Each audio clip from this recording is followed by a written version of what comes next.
The moment my boss picked up the microphone at the merger party, something in my chest went tight. He thanked the executives, the partners, the people whose titles filled entire email signatures. Then his gaze slid toward me like an afterthought that suddenly became useful. "And this," he continued, smiling, "is Layla Morgan, just support staff, no authority, no voice." Laughter spread fast, easy, comfortable. I stayed still. "My name is Layla Morgan. I am 42 years old, and I have spent the last decade keeping integrations from collapsing, while people like him took credit for stability they never touched. He wasn't done. Layla handles the approvals," he added lightly. "If anything goes wrong during integration, she signed off." A few heads nodded. Someone raised their glass. I leaned closer, barely moving my lips. "That's not accurate." He didn't turn. "Relax. It's a joke. A joke lands and disappears. This one was meant to stick." My phone vibrated once in my hand. Approval irregularities urgent. The timing was too clean to be coincidence. I looked up at him again. The confidence, the ease, the certainty that I would stay quiet, like I always had. He believed the room would remember the title he gave me, not the work I did. Behind me, someone whispered, "Support staff." I slipped the phone back into my pocket. No reaction, no correction. I stayed where I was and listened to the rest of his speech roll forward without me. Because humiliation is loud, but setups are careful, and people who feel safe enough to volunteer your name in public usually believe you cannot stop what comes next. The story you're about to hear is a fictional work created by the writing team at Revenge AITA. Each story explores a different power imbalance and a different form of accountability. No two endings in this series are the same. By the time the applause faded, I understood the truth he was hiding behind humor. This merger wasn't about growth, it was about blame, and he had just decided where it would land. How does someone essential become invisible? By the time the party thinned and conversations broke into smaller clusters, I already knew what people would remember about me, not my name, not my role. Just the label my boss had handed them, support staff. I moved toward the edge of the room where the noise softened. A junior analyst from finance passed me and hesitated. "Hey, Layla, I didn't know you handled approvals too." "I handle the system," I answered. "The flow, the access, the timing." He blinked, processing that. "Oh, then, quieter. That sounds important." "It is," I said, and watched him drift away, already pulled back toward louder titles. I was never an assistant. I built the approval maps when the company outgrew its first acquisition. I controlled who touched which systems, when credentials expired, how handoffs happened between teams that barely spoke the same language. When something broke at 2 a.m, my phone rang. When it worked the next day, my boss stood in front of a slide and accepted congratulations. That had been the pattern for years. Once, during a smaller acquisition, I'd flagged a risk no one wanted to hear. He waved it off in the meeting. Later, when the issue surfaced anyway, he leaned into my doorway with a practiced sigh. Next time, bring it to me sooner. I had brought it to him. He just preferred the version where I was at fault. The merger made everything sharper. More money, more pressure, more incentive to make sure the damage landed somewhere safe. I crossed paths with him near the bar. He didn't slow down. "Good job tonight," he said, already looking past me. "You handled that well." "What part?" I asked, keeping my voice level. "Was I supposed to handle?" He paused, surprised by the question. "You know what I mean. Being flexible, quiet, useful." That was why he chose me. I didn't challenge him in public. I fixed problems before they reached his desk. I absorbed blame without making noise. As I watched him laugh with the people who would decide his future, the realization settled in fully. In this merger, I wasn't just overlooked. I was convenient. And that was something I understood very well. What if the first person who doubts the story isn't on your side or theirs? I felt it before I heard my name. Layla. The voice came from behind me, low and careful. I turned to see a man I recognized from earlier meetings but had never spoken to directly. Gray suit, neutral expression, the kind of presence designed not to attract attention. "I'm Daniel," he said, compliance, acquiring firm. I waited. He leaned closer, just enough to keep the conversation private. "I need to ask you something," and I need you not to answer it out loud. My shoulders tightened. Go on. Did you approve the final integration access changes last Friday? No. He nodded once, like he'd expected that. Then we have a problem. The words landed heavier than the music still humming behind us. He continued. Your name appears on 3 approvals, different times, different systems. The logs don't match the activity. I wasn't even in the office, I replied. I was on site with the data migration team. I know, he said. That's why I'm here. I studied his face, searching for accusation. There was none, just restraint. Professional concern. I'm not accusing you of anything, he added. But someone is using your authority. And if this closes the way it's headed, that trail ends with you. My phone buzzed again in my pocket. I didn't look. Why tell me, I asked. Because I don't like stories that fall apart under audit, he said. And because once the paperwork is final, intentions stop mattering. A group laughed nearby. Someone called my boss's name. Daniel straightened. Already stepping back. Check your access history, he said quietly. And whatever you find, document it. Don't confront anyone yet. Are you telling anyone else? Not until I see what you see. He walked away without another word. I stood there, the room suddenly distant. Embarrassment had been one thing. This was different. This carried consequences, investigations, liability, a version of my name I wouldn't recognize attached to decisions I never made. I pulled out my phone and opened the email I'd ignored earlier. Approval irregularities, urgent. I understood the shift immediately. This was no longer about perception. It was about proof. Why does silence always come with a deadline? He caught me near the elevators, already holding a folder like it had been waiting for me all evening. Let's step aside, he said, steering without touching. This won't take long. Inside the folder. The pages were crisp, too crisp, a severance package, he continued, flipping to the signature line. Clean exit, professional. Protects everyone. Everyone, I repeated, scanning the language.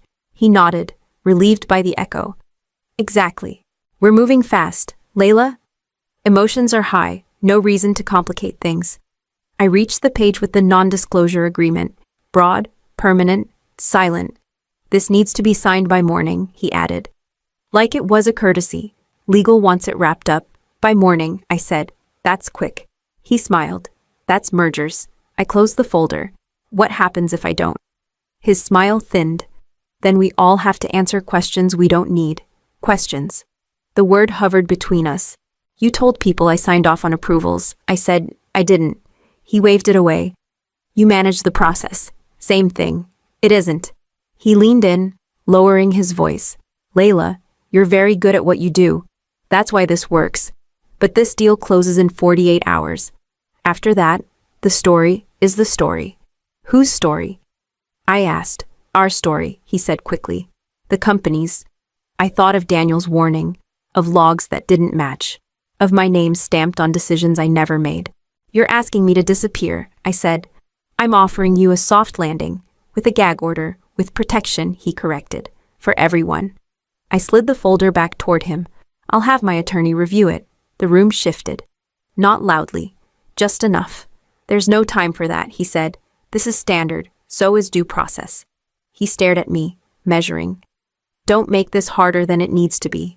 I met his eyes. I'm not the one setting deadlines. He gathered the folder, his movements sharper now. Morning, he said again. That's the window. He walked away believing the schedule would do the work for him. I stood there, already counting the hours he thought belonged to him. What if the leverage you hid was the only thing that mattered? I didn't go home after the offer. I went back to my desk, logged in, and pulled up the documents I hadn't opened in years. Employee stock ownership, accumulated quietly, quarter by quarter, signed when the company was smaller, riskier, less impressive. I'd never talked about it because I didn't want to be treated like a threat. I wanted my work to stand on its own. My phone rang. Layla, a familiar voice said, older, steady. I heard there was noise tonight. It was Arthur Hale, the founder, retired, but still watching. He'd called me before, usually to ask how things were actually running. There was, I replied, and it wasn't harmless. A pause. Are they trying to move you out before closing? Yes. Another pause. Shorter this time. Then check your proxy file. I already am. Good, he said. I granted you temporary voting authority for the merger period. I told legal you were the only one who understood the systems well enough to know when something wasn't right. I never used it, I said. I hoped you wouldn't need to, he answered. But hoping doesn't close gaps. I opened the proxy agreement. The language was precise, limited, legal, enough. With that authority, he continued, you can request a hold if there's a material risk, misrepresentation, credential misuse, anything that could expose the company after close. I thought of the approvals, the logs, the urgency wrapped in a smile. They told me I had no authority. I said. Arthur exhaled. People confuse volume with power. I didn't want protection. I admitted. I wanted respect. You earned respect, he said. You just didn't advertise it. I closed the document and sat back. For years, I'd treated that file like a last resort, something that existed but didn't belong to me unless everything else failed. Everything else had failed. Arthur's voice softened. Whatever you decide, document it. Do it clean. Let the process speak. I will. The call ended. The office was quiet. My screen wasn't. I wasn't angry. I wasn't afraid. I felt something steadier settle in place. I had never used that power because I didn't want to change how people looked at me. Now, I was ready to change what they could do. What's more dangerous, anger or proof I didn't confront anyone? I didn't send a warning email or demand an explanation. I opened the systems instead. Access logs first, then timestamps. Then credential histories that told a cleaner story than any meeting ever had. My name appeared where my badge never had. Late hours. Remote approvals routed through an administrative pathway I did not control. I called IT security and asked for a read-only export. No urgency in my voice. No accusations. Scope, the analyst asked. Integration approvals for the last 2 weeks. I replied. User attribution and access points. A pause. Keys clicking. That's specific. It needs to be within minutes. The file landed in my inbox. I layered it against my calendar, then against building access, then against the project tracker I maintained for everyone else. The timeline aligned in only one direction. I forwarded the packet to the audit committee's intake address with a short cover note. 3 sentences. Neutral language. Attached exhibits labeled clearly. An hour later, my phone rang. This is Marisol Chen, a voice said. Audit committee, I'm available. I replied. We received your submission, she continued. You're not alleging misconduct. I'm documenting risk. Silence. Then, you're requesting a hold. Yes. Under proxy authority. Yes. Another pause. Longer. We'll need to verify the access anomalies. I've included the logs. You have, she said. Will involve IT and legal. I understand. She lowered her voice slightly. You should know this will freeze activity. That's the point. We'll notify leadership. You don't need to, I said. They already know there's a deadline. She exhaled. All right. You'll receive confirmation shortly. The call ended without ceremony. I leaned back and watched the status update change from pending to under review. No raised voices, no drama, just a system doing exactly what it was designed to do once someone stopped protecting the wrong assumptions. My phone buzzed again, a message from my boss. We need to talk, now. I didn't respond. The process was already moving. What if your enemy underestimates you one last time? The pre-closing meeting moved fast, like it always did when people believed the ending was guaranteed. My boss took the lead without looking in my direction. We're aligned, he said. Legal has reviewed. Integration is ready. We're on track to finalize today. A partner from the acquiring firm glanced at the agenda. There was a note about a temporary hold. He smiled. Procedural noise, support level confusion, already handled. I felt the room tilt slightly toward him. He continued, warming to the sound of his own certainty. There's no reason to slow this down. We've all invested too much time, too much trust. Marisol from audit spoke carefully. We are verifying an access anomaly, he waved a hand, which has nothing to do with authority. Layla doesn't have the power to delay anything. A few people nodded. Someone closed a laptop. I stayed still. He turned to the group. Let's proceed with signatures. Legal began passing folders down the table. Pens followed. The sound was small but final. Before we do, Marisol said. We need to confirm there's nothing to confirm. My boss cut in. We're past that. He looked at me then, finally. The look he used when he expected compliance, silence, gratitude for being included at all. Layla, he said, softening his tone. You're good at details. This part is bigger than details. I agree, I replied. A few heads turned. He frowned. Then we're aligned. I placed my hands on the table. Not yet. The room went quiet. Not all at once, but enough. Legal paused mid-motion. Marisol stopped speaking. The partner from the acquiring firm leaned back, watching. My boss's voice sharpened. This isn't your call. It is today, I said. He laughed once, short and dismissive. You don't have that authority. I met his gaze and didn't look away. You assumed I wouldn't use it. The pen stopped moving. The folders remained open. The deal waited, balanced on a silence he had mistaken for consent. What happens when the quietest person speaks last? I'm invoking my proxy authority, I said, keeping my voice even, effective, immediately. The words landed without force, but they stopped everything. Legal looked up first. Layla, can you clarify the scope? Yes, I replied. I'm placing the merger on hold, pending verification of access anomalies tied to approvals bearing my name. My boss leaned back in his chair. This is absurd. Marisol from audit didn't look at him. We received the documentation, he scoffed. Documentation doesn't equal authority. Legal opened the file I had sent hours earlier. Proxy confirmation is valid, she said, eyes moving quickly. Temporary voting rights during the merger window. My boss's smile didn't move. That doesn't give her. It gives her exactly this. Legal said, cutting in. A procedural stop. IT security joined the line. We've confirmed credential misuse, the analyst reported. Administrative access routed through a secondary pathway. The approvals were not executed by Layla Morgan. Silence settled, heavier now. The partner from the acquiring firm spoke carefully. Then we cannot proceed. My boss's chair scraped the floor as he stood. This is a misunderstanding. We can resolve it offline. Marisol shook her head. Not anymore. Legal closed the folder. All signing is frozen. He turned to me, anger flashing through the certainty he'd worn all day. You could have come to me. I did. I said, more than once. That's not the point. It is. I answered. You used my name because you thought it was safe. Security stepped closer to the table.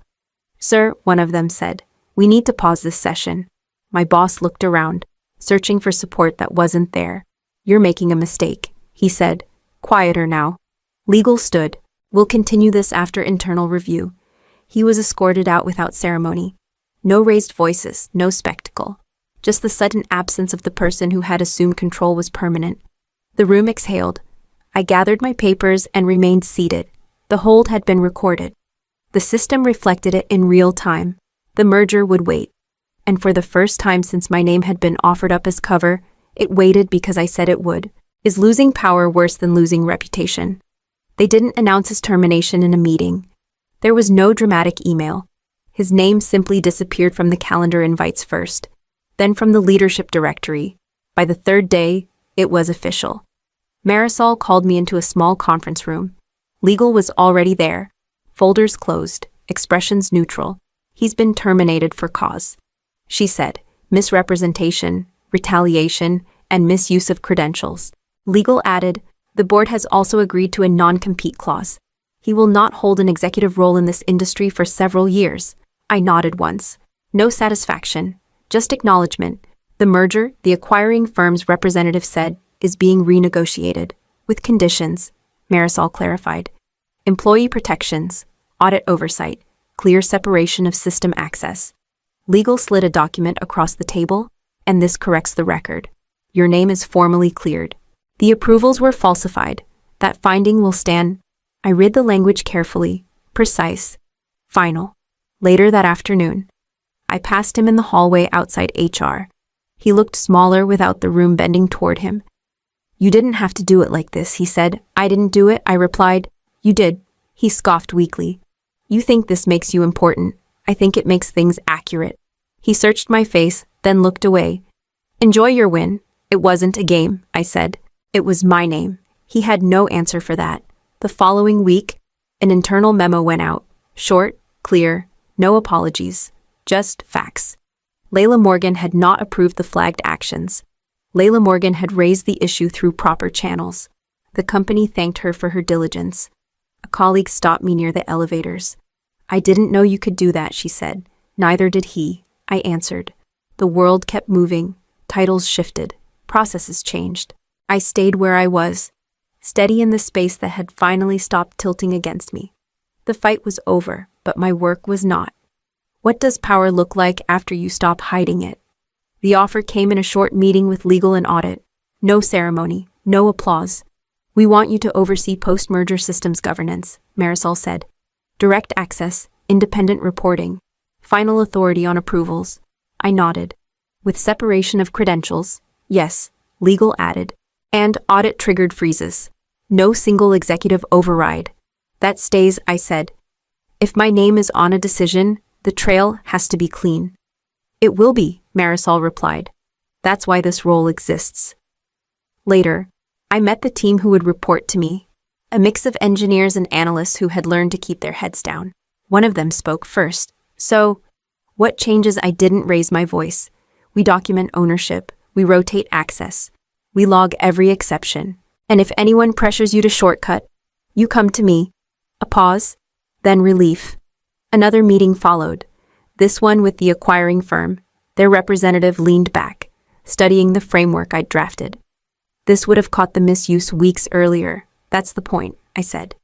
"Protection shouldn't depend on who's popular." He smiled. "You don't sound like support staff." I never was. The work settled into a rhythm. Fewer surprises, fewer late-night fixes, more accountability where it belonged. People stopped whispering. Processes started speaking for themselves. I passed the old conference room once. Empty now. The place where my name had been volunteered. The place where silence had been mistaken for consent. At the end of the week, Arthur called. "You did it clean," he said. "That matters. It had to be." I answered. Anything else would have been noise.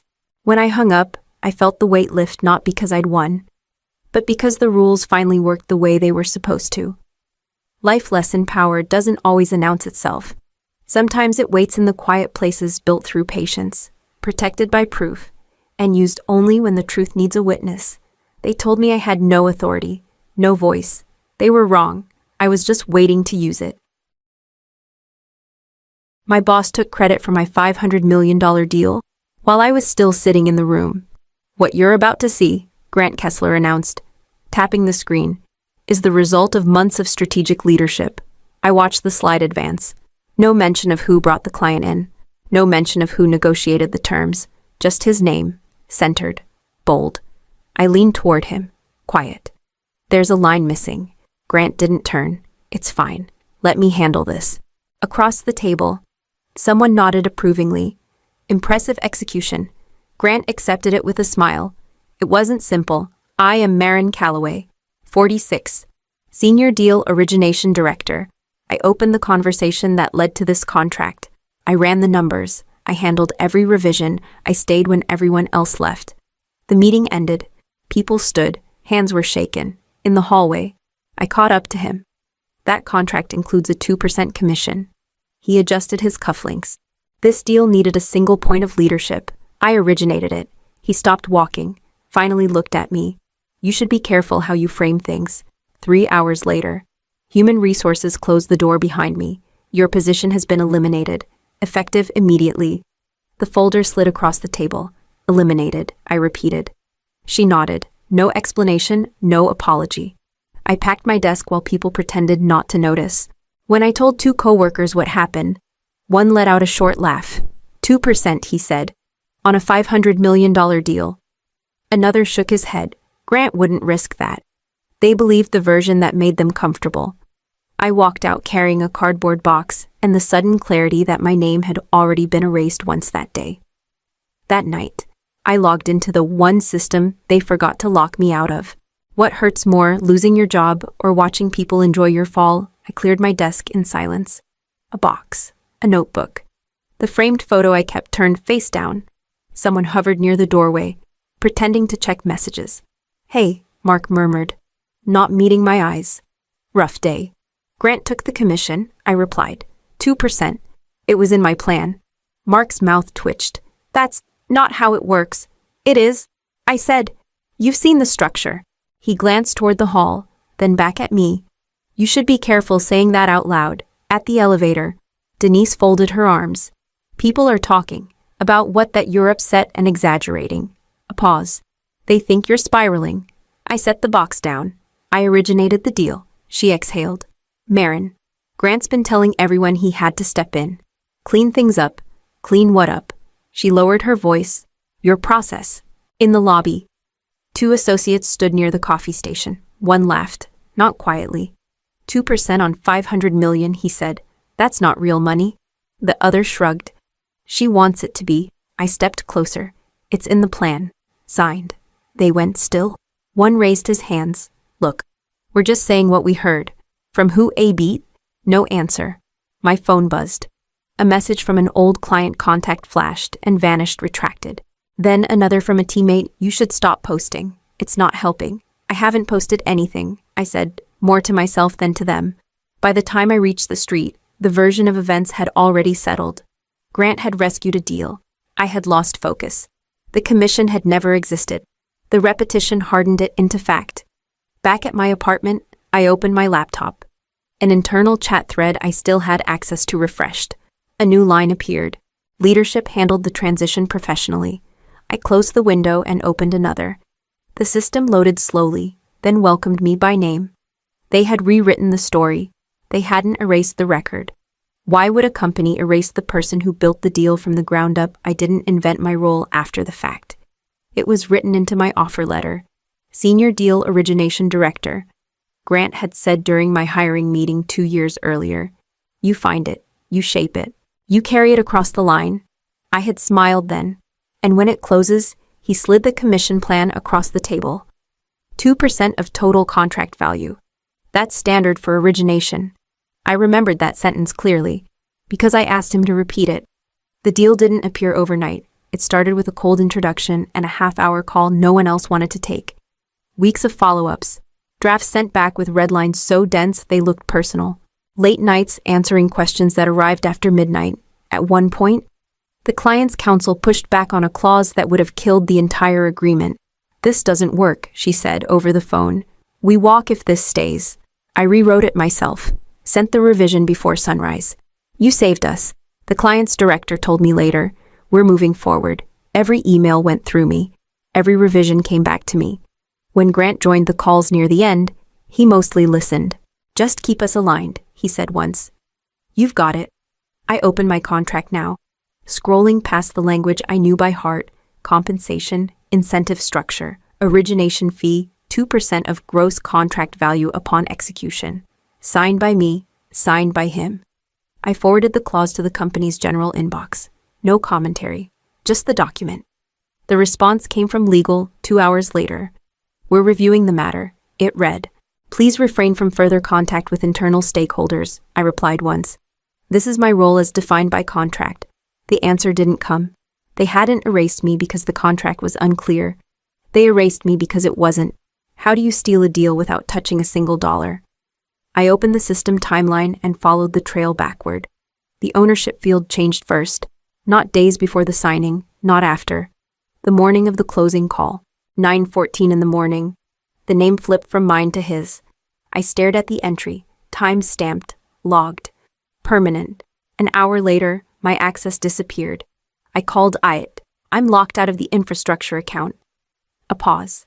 Keys clicking. Your permissions were updated. By who? Another pause. Management? By noon. Legal sent the final draft under Grant's name. I called the associate I had worked with for months. Why am I not on the document? Her voice dropped. I was told to issue it that way. Told by who? She hesitated. Grant said he'd taken over. I leaned back and closed my eyes. The steps were clean, almost elegant. Change the system, remove the witness, issue the paperwork, then cut the person who could object. The firing made sense now. Human resources hadn't moved fast because of performance. They moved fast because timing mattered. I called Grant once, just once. You locked me out before the deal closed. He didn't deny it.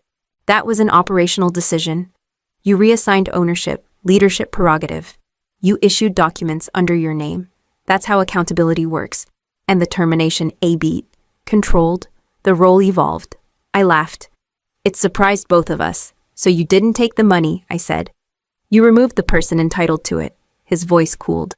Be careful, Marin, with confusing process for misconduct. I ended the call.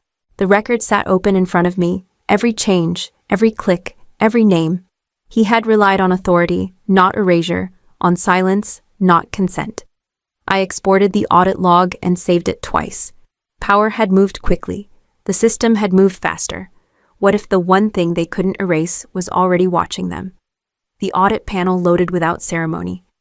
No warning, no judgment, just a list, deal ownership. The first line read. I scrolled. My name. Then a second entry beneath it, grants. Time stamped 9:14 in the morning, the same morning I lost access. I called Leo from compliance. We had crossed paths during a review years earlier. I need confirmation on an audit trail. I told him. A pause. Which system? The customer relationship platform. Infrastructure pipeline. Another pause. Longer. Those logs don't change. I know. He didn't ask why. Send the record identifier. Minutes later, my phone vibrated. Confirmed, he said. Original owner logged as you. Change executed by executive credentials. Permanent, yes. I opened my employment file next. Compensation, incentives. I hadn't looked at it since the day I signed. The commission plan sat where it always had. Plain language. Origination fee payable upon execution. 2% of gross contract value. Grant's signature rested at the bottom. Inked. Dated. I forwarded the page to legal again, this time, copied to myself. The reply came from a different address. We acknowledge receipt. It read, please direct further communication through counsel. My phone rang before I could close the message. You should stop, Grant said. I'm reviewing records, I replied. You're creating problems. I didn't change the system. Silence. Then, quieter. This isn't how things work. I think it is. I said, it's just not how you expected. I saved the audit file, then the commission plan, then the email thread acknowledging receipt. 3 separate folders. 2 backups. People could deny conversations. They could revise stories. They could laugh. The system didn't care who was comfortable. It recorded what happened. What changes when the client asks the wrong question? The message arrived just after noon. No subject line, just a name I knew. Marin, why did you disappear from our deal? We were told leadership reassigned it. That didn't make sense to us. I stared at the screen. Then I typed back exactly 1 sentence. I wasn't reassigned. The reply came fast. Then why was Grant suddenly listed as owner? You were the one negotiating with us. I forwarded the thread to legal. No commentary, no interpretation. 10 minutes later, my phone rang. A blocked number. Who are you talking to? Grant asked. I answered a question. You're creating exposure. I'm responding to the client. They don't need to hear your version. My version is documented. He hung up. An hour later, a new email appeared in my inbox. Not addressed to me. Forwarded by someone who didn't sign their name. From Grant Kessler to Finance Subject Commission Review. Marin's 2% is too high. We will restructure after closing. Process the change once documents are issued. The date sat above it. 3 days before the signing. 2 days before my access was cut. 1 day before Human Resources called me in, I called Leo again. That email.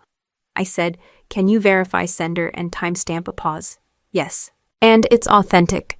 I forwarded it to legal, then to myself, then to my attorney. The response this time wasn't silence. We are willing to discuss resolution. Legal wrote, privately. Grant called again, voice tight. This didn't have to escalate. It didn't, I said. You escalated it. You're making this personal. You made it contractual. He exhaled, slow. There are ways to end this. I'm listening, quietly. I closed the email window and saved the attachment. Intent wasn't a misunderstanding anymore. It was written, dated, signed by behavior. They could still refuse to settle. They couldn't pretend they didn't know why. What would you give up to make this all disappear? The offer arrived through my attorney, typed in careful language that pretended to be neutral. The company is prepared to resolve this matter privately. She read aloud, a one-time payment, No admission of wrongdoing. And I asked. She paused. There's a condition. She turned the page and slid it toward me. One paragraph was highlighted. They want a statement, she said. You would acknowledge that the commission dispute arose from a misunderstanding of your role. A misunderstanding, I repeated. They want it signed, dated, confidential. I pictured the email thread, the audit log, the message to finance about restructuring my 2%. All of it reduced to a polite lie. How much, I asked. She named the number.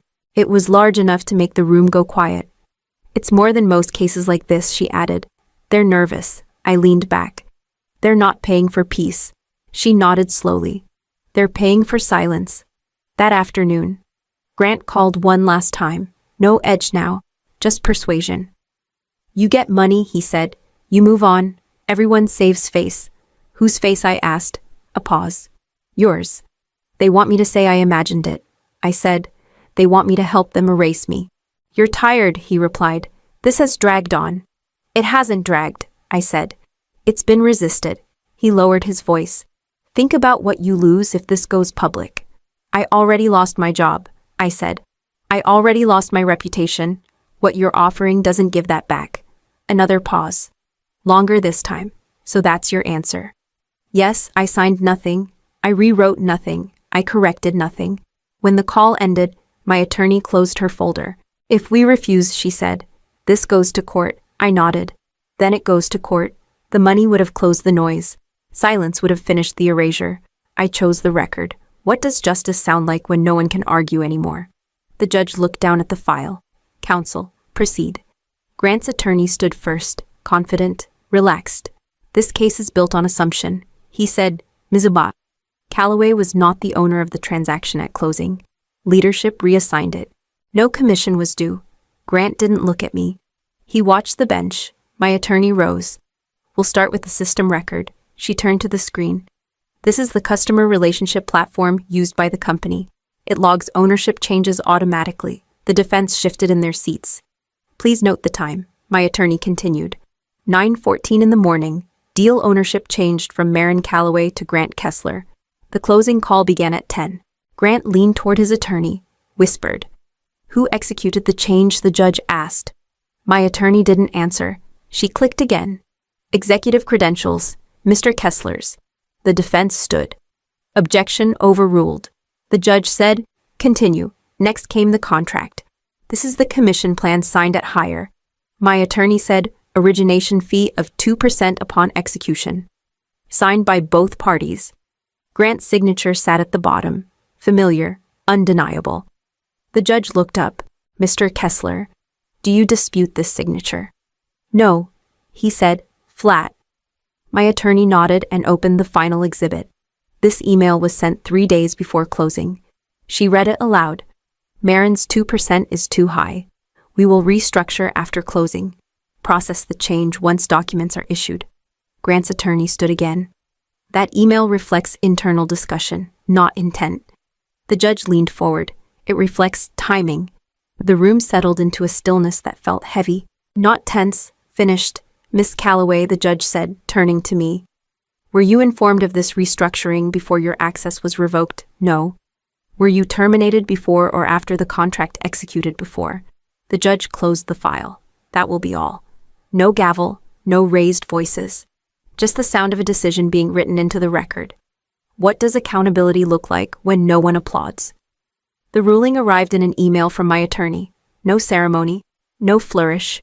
The court finds in your favor, she said when she called. The company is ordered to pay the full commission and all associated legal costs. How much? I asked. She read it out slowly, the way people do when they want the number to land. 2% of the executed contract value. $500 million. $10 million, plus fees. I closed my eyes. Not relief, not joy, just the end of pressure. They have 30 days, she added. There's more. What kind of more? An internal investigation has already begun. I heard about that part from someone else. Denise called that evening. Her voice sounded smaller than I remembered. They put Grant on leave, she said, effective immediately. For how long? No one knows. A pause. They're reviewing everything he touched. Another pause. I'm sorry. I let the silence sit between us. For what? For believing them, she said. For laughing. I didn't correct her. I didn't comfort her either. The next morning, Grant emailed me, not directly, copied through legal. This outcome was unexpected. It read, "I regret how this escalated." I read it twice, then replied with one sentence. The record reflects what happened. There was no response. A week later, the company issued a short internal notice. Leadership change, no explanation, no acknowledgement of wrongdoing. Just a name removed from a role. I met my attorney once more to sign final documents. "You know," she said, sliding the papers over, "most people would have taken the settlement. I know. You didn't make this easy. I didn't make it invisible." I said. She smiled once. "Professional, that's rare." When the funds cleared, nothing in my life visibly changed. I didn't celebrate. I didn't post. I didn't tell anyone who hadn't already known. What changed was quieter. My name appeared correctly in the public filing. My role was documented. The sequence of events sat in black text, time-stamped, unarguable. No one clapped. No one called it justice. But when people spoke about the deal after that, they stopped saying Grant's name. They used mine.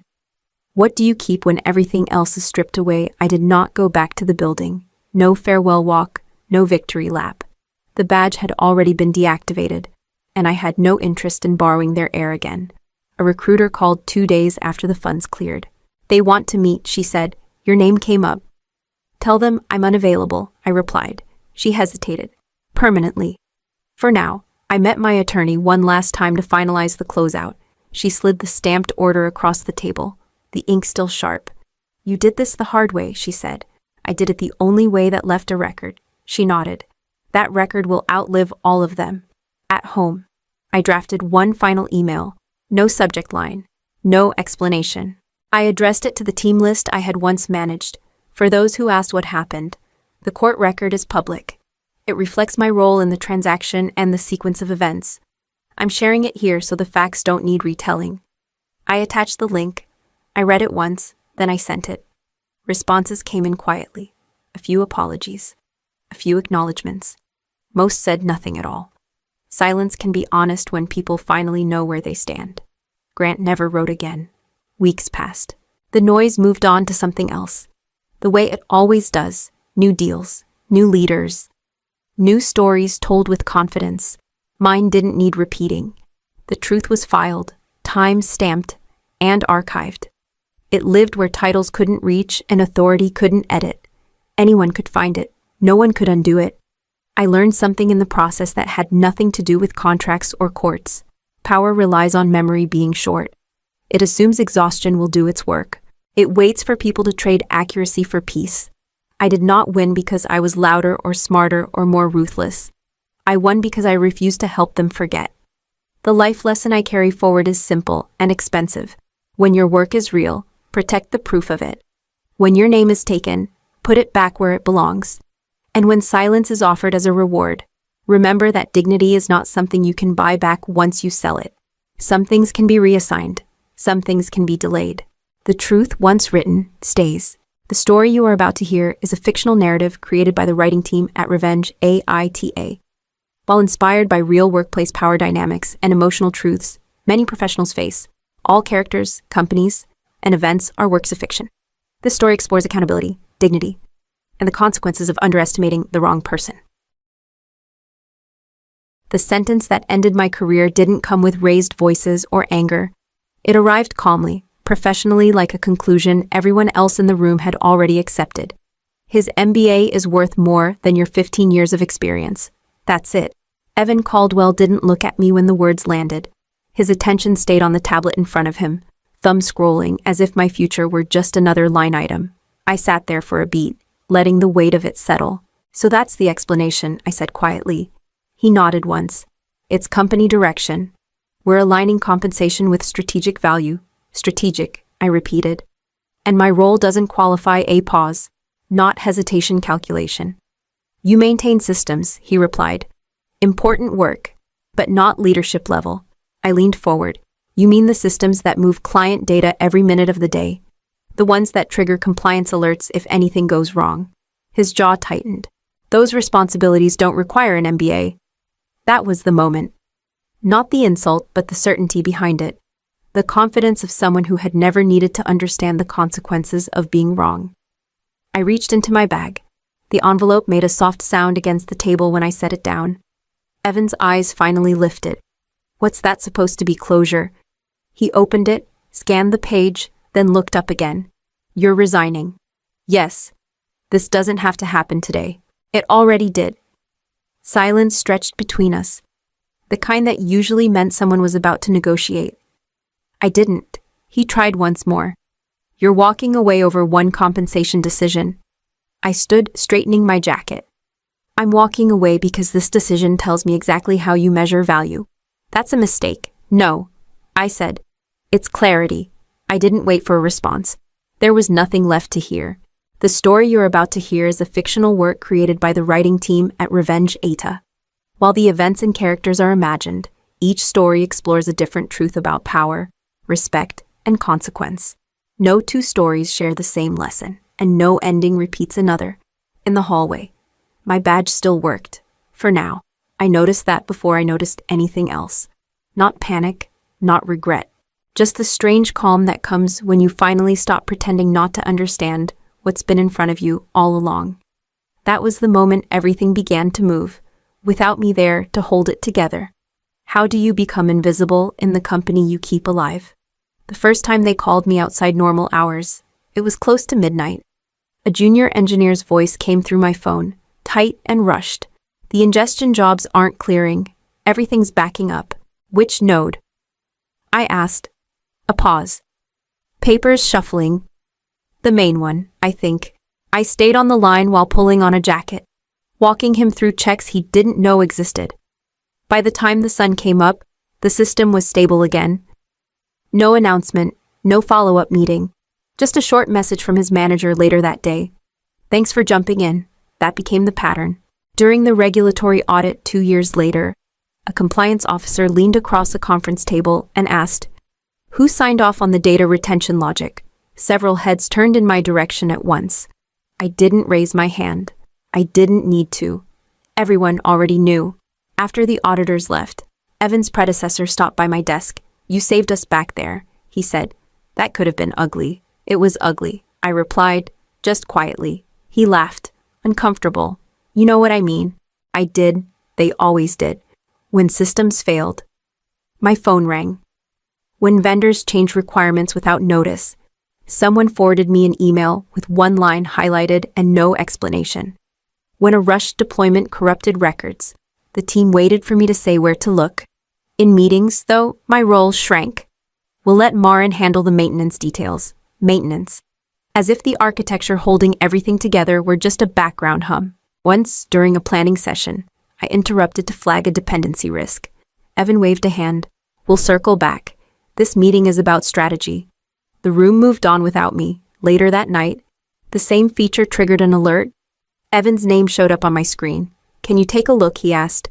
"Something's off." "I already told you what was off," I replied. Silence. Then, softer. "Just fix it." I did. Every time. They trusted me with everything that mattered and nothing that counted. No title change, no recognition.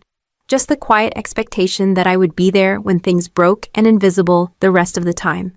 By the time I sat in that salary meeting, listening to my value being reduced to a line on a tablet, the erasure hadn't just happened in one sentence. It had been happening for years. What if the truth reached you before the insult did? The email arrived on a Tuesday afternoon with no subject line. A finance analyst named Brooke forwarded it to the wrong list, then tried to recall it a minute later. Too late. "Please delete the previous attachment," the follow-up read. I didn't. The file opened cleanly. Names down the left, roles beside them. Columns of numbers I recognized instantly. Compensation, bonuses, adjustments. I scrolled once, then again. A new hire from the leadership program, 3 months in earning more than I had after 15 years. Another line confirmed it, and another.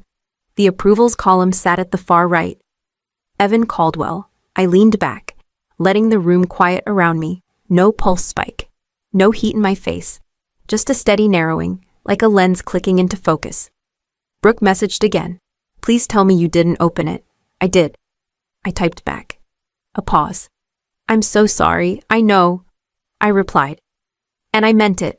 I didn't confront Evan. I didn't book a meeting. I didn't forward the file to anyone else.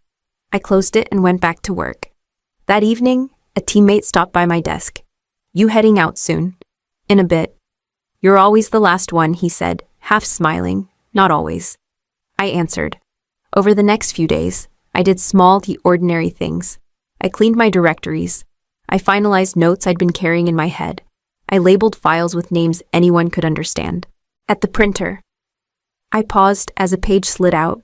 My resignation letter, 1 page, direct, dated, but missing the time. A manager passed behind me. "Everything okay?" "Fine," I said. He nodded and moved on.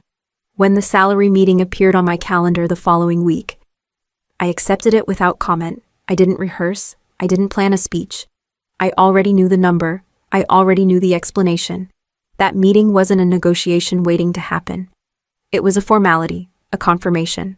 The decision had been made weeks earlier, in a spreadsheet I was never meant to see. What does power feel like when you stop asking to be seen? The badge reader blinked red the first time I tried it. I held the card there a second longer, then pulled it back. Tried again. Same result. A security guard looked up from his desk. Name Marin Caldwell. He checked his screen. Access was disabled. That was fast, I said. He shrugged. Happens. Inside the open office, keyboards kept clicking. Conversations continued at the same low volume. People who had called me at all hours suddenly found reasons to study their monitors. A few looked up, then looked away. I walked past my team. Ahmed Patel, a senior engineer I'd worked with for years, stood as I passed. He didn't say anything. He just gave a small nod. Not sympathy, not apology. Recognition. I stopped by my desk. No one followed. No one asked what happened. A manager from the adjacent group leaned over the partition. "Everything okay, I'm done," I said. He blinked. "Already, yes." He opened his mouth, then closed it again. "Well, good luck." I packed slowly. A notebook. A mug someone once gave me as a joke. My phone buzzed once on the desk, then went dark as the company profile dropped off it. At the elevator, Evan's assistant stepped out, froze when she saw me, then forced a smile. "Take care," she said. I replied. The ride down was quiet. No music, no announcements, just the soft stop at each floor. At the lobby desk, I placed my badge in the tray. Leaving for the day, the receptionist asked, permanently. She hesitated, then nodded. "All right, outside." The air felt unchanged. I unlocked my car and sat for a moment without starting the engine. No shaking hands, no racing thoughts, just a stillness I hadn't felt in years. My phone vibrated in my pocket. I didn't look. For the first time, I wasn't on call. Can a company survive a problem it doesn't understand? At 3:17 in the afternoon, my phone lit up for the first time since I left the building. A text from Ahmed Patel. "You're probably seeing this already." I wasn't. I didn't need to. Another vibration followed, then another. Missed calls stacked up from numbers I recognized. Operations. Platform reliability. Someone from finance who had never contacted me directly before. Ahmed called again. I answered this time. It started with ingestion. He said without preamble. Queue depth spiked. Alerts everywhere. "Who's on it?" I asked. A short laugh. Everyone in the background. I could hear overlapping voices. "Just restart it." Evan's voice cut through, sharp and impatient. Ahmed lowered his volume. "He keeps saying that. Restart what I asked. That's the problem." I pictured the conference room without trying. Whiteboard markers uncapped. Dashboards flashing colors no one fully understood. "Which pipeline?" someone asked in the background. "The main one." Evan replied. "The core process." "That's not a thing." Another engineer said. "There are 6 dependencies." Silence followed. Then Evan again, tighter this time. "Why is this so complicated?" Ahmed spoke into the phone. "We flagged this last quarter." The vendor changed the handoff logic. Marin documented it. A pause. Papers shifting. "Where is Marin?" someone asked. No one answered. Another alert chimed through the speaker. Ahmed swore under his breath. "Secondary systems are backing up now." Evan cut in, voice rising. "We need a timeline. We need understanding," Helen Park said. She was new, brought in as a technical lead a few months earlier, and we don't have it. My name came up again, not as a solution, as an absence. Ahmed exhaled slowly. They're asking if you can consult. Just for tonight. I'm not available. I said, I figured. He hesitated. They didn't realize. Not really, they did. I replied. They just didn't think it would matter. When the call ended, I set the phone down and sat back, somewhere across town. Alarms kept firing. Meetings kept escalating. Confident words kept filling the space where understanding used to be. And for the first time, the system was running without me there to catch it. What does it mean when the people who dismissed you suddenly need you? The first voicemail came from HR. A careful voice, measured and polite. Marin, this is Lena from People Operations.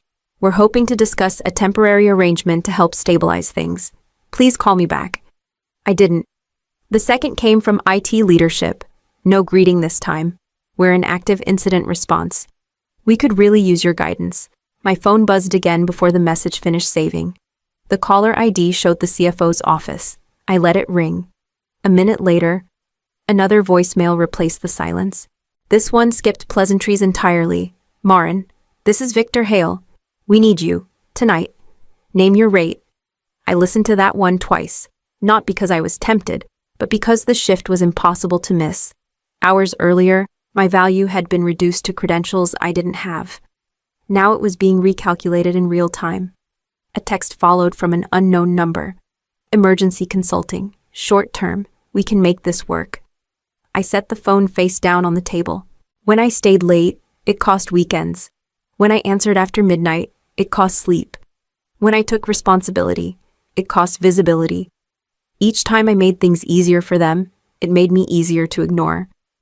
Another call, same number as before. I picked up, then hung up before it connected. The phone buzzed again, this time from Ahmed. They're offering real money now, he said when I answered.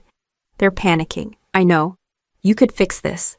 I already did, I replied. They just didn't notice. He went quiet.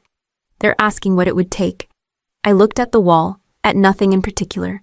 It already took everything I was willing to give. When the call ended, the room settled back into stillness. Messages kept arriving.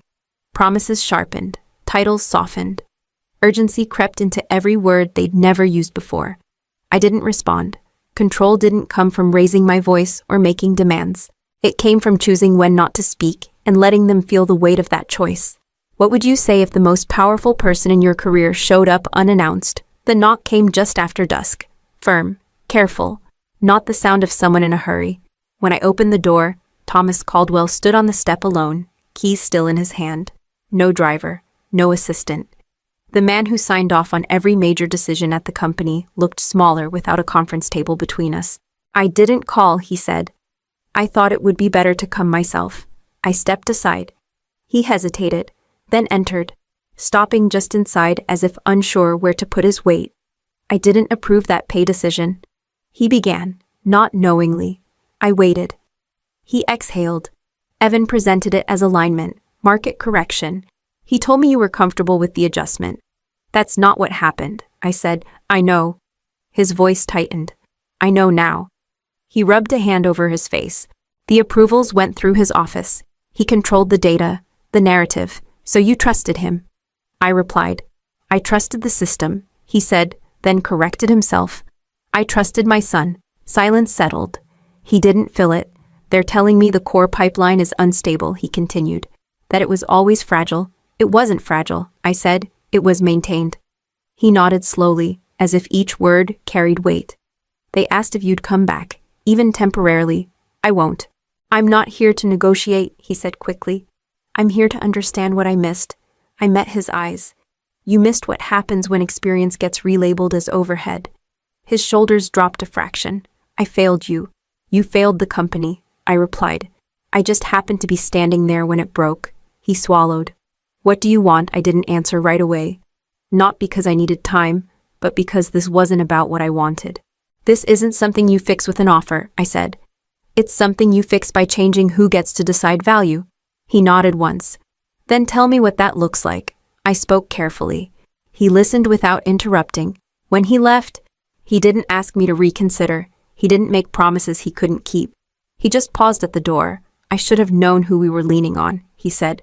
I closed the door behind him and stood there for a moment, steady and quiet, knowing the reckoning had already begun.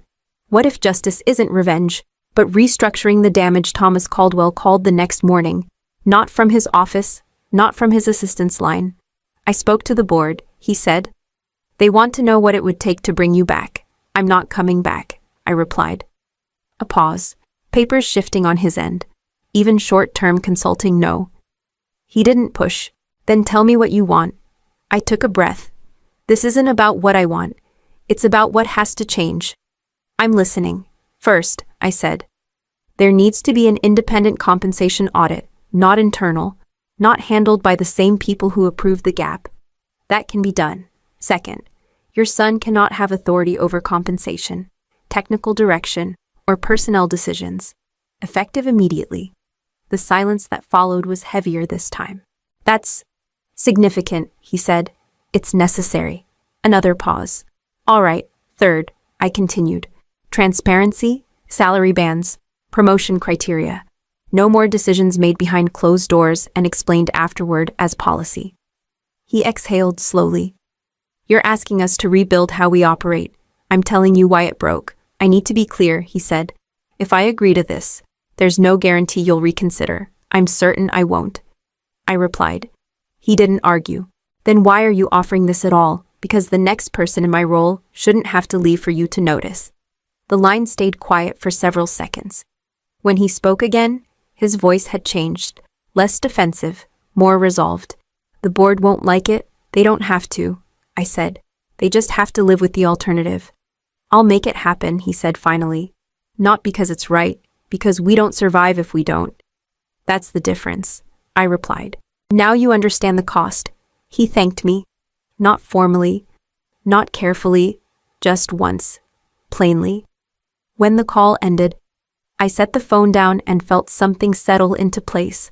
Not satisfaction, not relief, agency. The kind that comes from choosing structure over spite and walking away without needing to watch who falls next, who pays when leadership learns too late. The update came from Ahmed first. He didn't bother easing into it. They removed Evan, he said, effective immediately. I leaned against the counter, listening. Board decision, I asked. Unanimous, he replied. They said concentration of authority without accountability put the company at risk. And now, a breath on the line. Now everyone's being asked questions they don't like. He told me about the emergency board sessions that stretched late into the night, about the external consultants brought in to review decisions that had once been waved through with confidence, about project timelines quietly pushed back because no one wanted to sign off on systems they didn't understand. Our biggest client paused renewals, he added. They want assurances. I'm not surprised, I said. A few days later, Thomas Caldwell emailed, no subject line, just a short message. We're implementing the audit this week. Evan is no longer involved in operations. I wanted you to hear it directly. I read it once and closed the laptop. My first day at the new company didn't come with fanfare.